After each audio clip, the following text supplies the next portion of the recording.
We're very cruel people. If this has to survive, it has to take another's life. Are you doing this consciously or wantonly? Who the hell are you to think an ant is a lowly creature and you are some superhuman being? Why are you making this judgment? But if all the human beings die, the planet will flourish. You must listen to the birds and the worms and the insects and the trees. They all have terrible stories to tell about us. Do not understand violence as only shooting at someone, killing someone. No, the way we live is violent to every other creature on this planet. And about cruelty to animals, we are anyway cruel. You understand? We're very cruel people. Let's understand this. If this has to survive, it has to take another's life. Now the question is only this, are you doing this consciously or wantonly? Are we doing it just wantonly without unconsciously? This is all the question is. Because we as human beings can stand out from other creatures only when we function consciously, otherwise we're just like them, many times worse than them. When the source of creation has given equal attention to ant and you, who the hell are you to think an ant is a lowly creature and you are some superhuman being? Why are you making this judgment? Creation has not made this judgment. You may think you're superior simply because you're in a blatant manner, you're walking on this planet, but that's not true. The fact of the matter is like this. See, if all the worms on this planet, right now if all of them die, all the worms, in about 12 to 18 months, all life on this planet will cease, everything, including you and me. Suppose all the insects die today, in something like 2.5 to 4 years' time, all life will cease. But if all the human beings die, the planet will flourish. Yes, we make good manure. If human beings go away, right through this building trees will grow, isn't it? Yes or no? Everything will flourish. So, who the hell is telling you that you are the most significant life?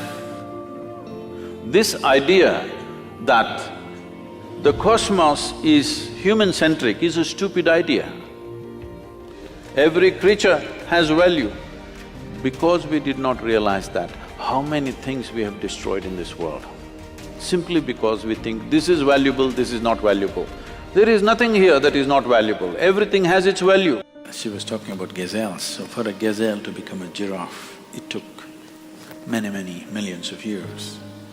For a pig to become an elephant, it took many more million years. But for a monkey to become a human being, it took a very short time.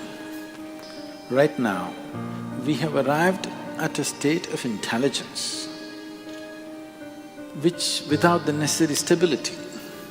Right now, human intelligence is working against human beings.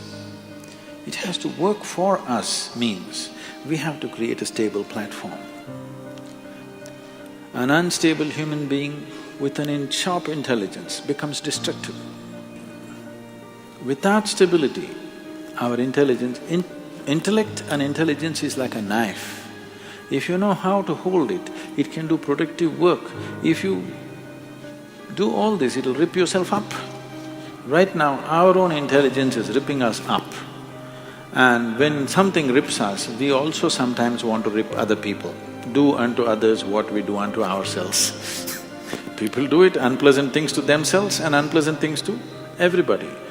So the foremost thing that is necessary if you want to stop or if you want to put violence down to a minimum level on the planet, if elimination is out of question, at least if you want to put it to minimum, the foremost thing is we have to produce more stable human beings.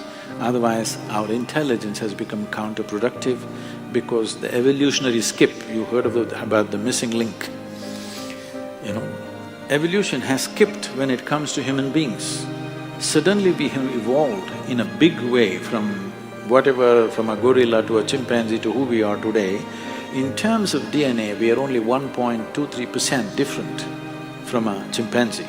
But in terms of our intelligence, we are phenomenally different.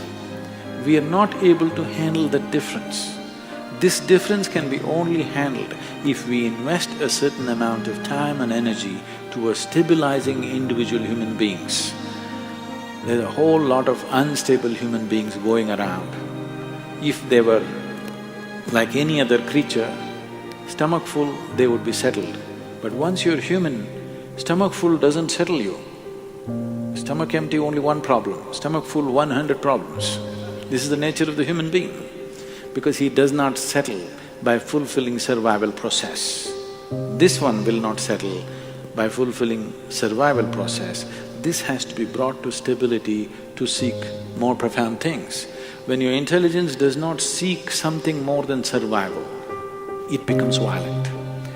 Do not understand violence as only shooting at someone, killing someone. No, the very way we are existing is violence. The very way we are existing on this planet, the way we live is violent to every other creature on this planet. If that violence has to go, there must be more stable humanity, then we will do only what's needed.